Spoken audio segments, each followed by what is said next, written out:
speak with Dr. Paola Ravasco. She is a physician, a well-known researcher in cancer diseases, cancer patients and nutrition, and she's working at the University of Lisbon.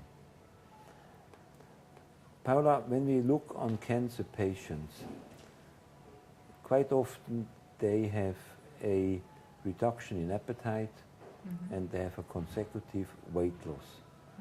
Why is this specifically happen in cancer patients?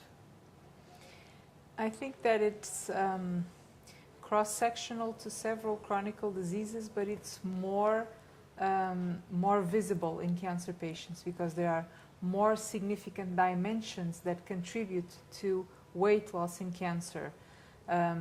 Cancer patients are submitted to anti-neoplastic treatments, several types of treatments, sometimes 2, 3, or 4, surgery. They undergo several types of symptoms because of those treatments. They undergo depression or any kind of alteration in their emotional status or cognitive status. They have the location of the tumor per se. If it is in the head and neck or in the esophagus, it can be a problem for patients to swallow and then they don't eat correctly.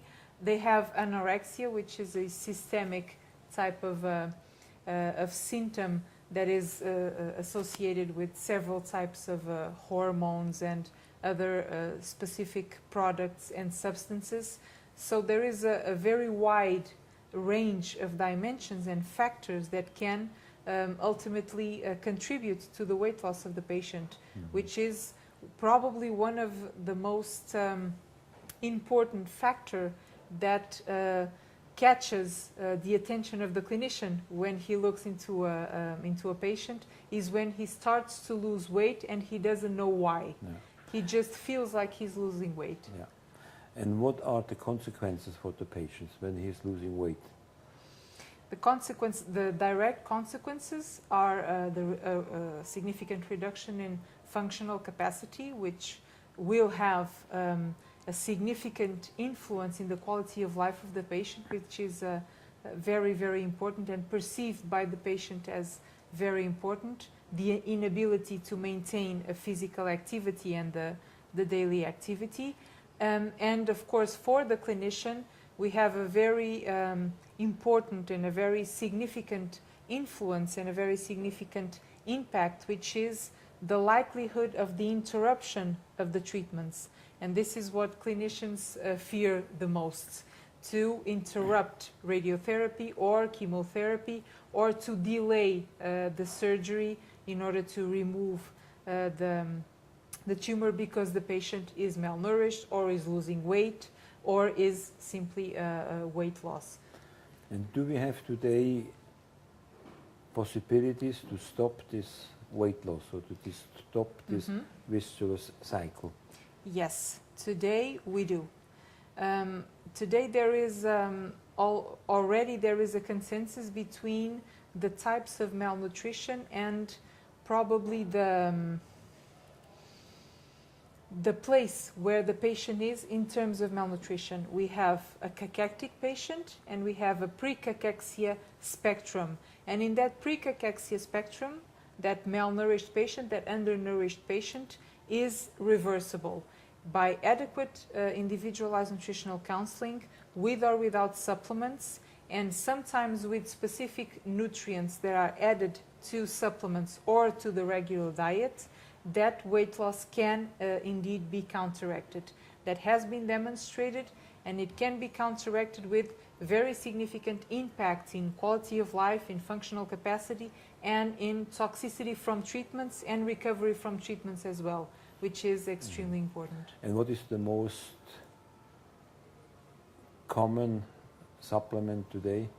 What we can do in addition to normal nutrition? What you would recommend today?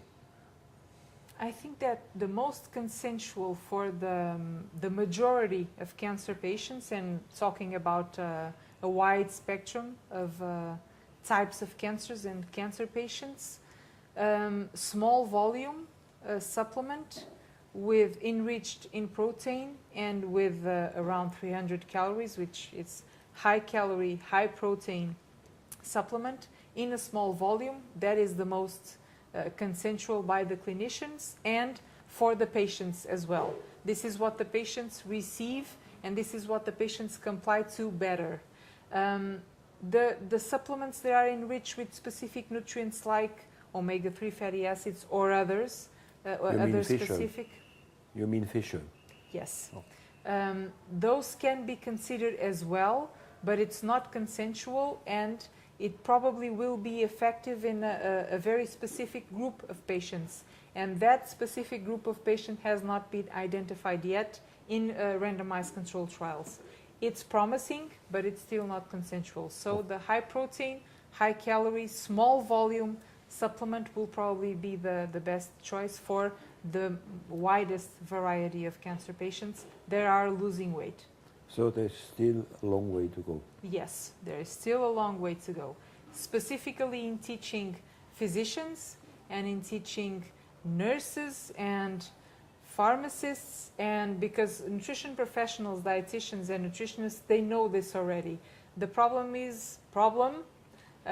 question is to contaminate physicians and contaminate surgeons and medical doctors that treat these patients, how important nutrition is in order for them to tolerate treatments and to undergo the whole treatment schedule with the least toxicity possible and with the fastest recovery possible.